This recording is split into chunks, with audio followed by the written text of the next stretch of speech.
मैं master Sher Singh, central committee member, Akhil Bharatiya किसान सभा।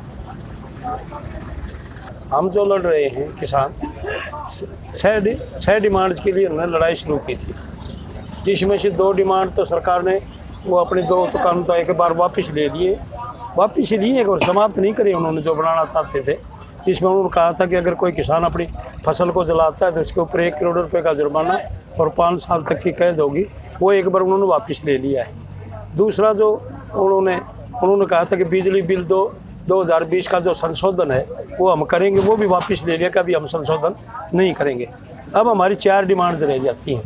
3 काले कानून हैं और चौथा हमारा है कि MS स्वामीनाथन की रिपोर्ट के अनुसार C2 के अनुसार हमें वो लाभप्रद मूल्य दिया जाए और वो कानून बनाया जाए। उसको अगर उस कानून को कोई भी खरीदने वाला तोड़ता है तो उसको दंडित, क्रिमिनल केस उसके ऊपर दंडित किया जाए।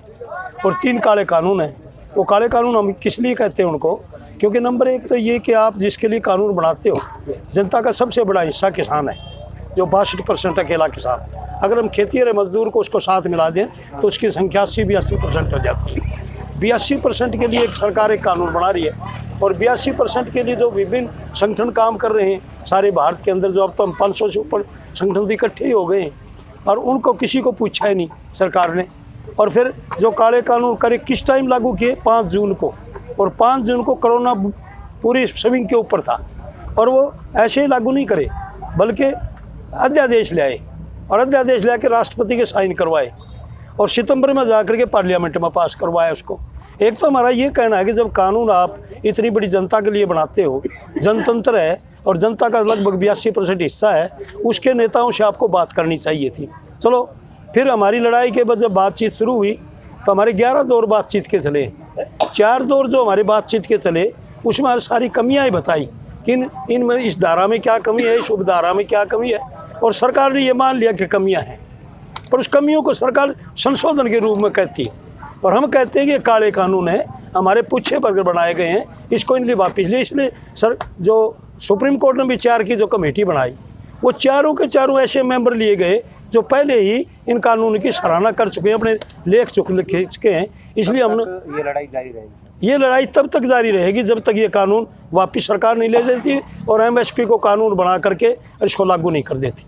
आज हमारे सुनेहड़ा जिरेहड़ा बॉर्डर पर धरना मौलाना अरशद साहब मील खेड़ला के नेतृत्व में जारी है।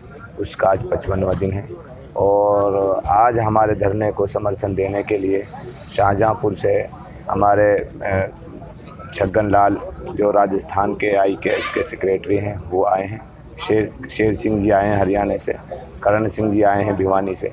ये सारे हमारे जो किसान नेता हैं, एक तरह से जो किसानों के प्रवक्ता कहिए, नेता नहीं प्रवक्ता हैं, क्योंकि नेता तो सब किसान ही हैं, किसानों की बात कर रहे हैं, वो आज हमारे बीच में यहाँ पहुँचे हैं। कब तक ये लड़ाई जारी रहेगी? देखो लड़ाई का तो हमारा सिर्फ एक ही हमारा हदफ है, जब तक इन 3 काले कानूनों की वापसी नहीं, जब तक हमारी घर वापसी नहीं। पंचायत को लेकर किस तरह की रणनीति बनाई जा रही है, किस तरह के लोगों को जागरूक किया जा रहा है? वो पंचायत को लेकर के सिर्फ ये है कि हमारा जो शहादत दिवस है हसन खां मेवाती का, तो उसको अब हम इसको धरना स्थल पर ही उसको मनाएंगे और उसकी तैयारियां शुरू हो गई हैं, तो यहीं पर वो पंचायत हो गई है। तो शहीद हसन खां मेवाती दिवस के शहादत दिवस है, उसको हम बड़े धूम यहाँ पर मनाएंगे और उसमें हमने तकरीबन 10,000 आदमियों की भीड़ का टारगेट रखा है।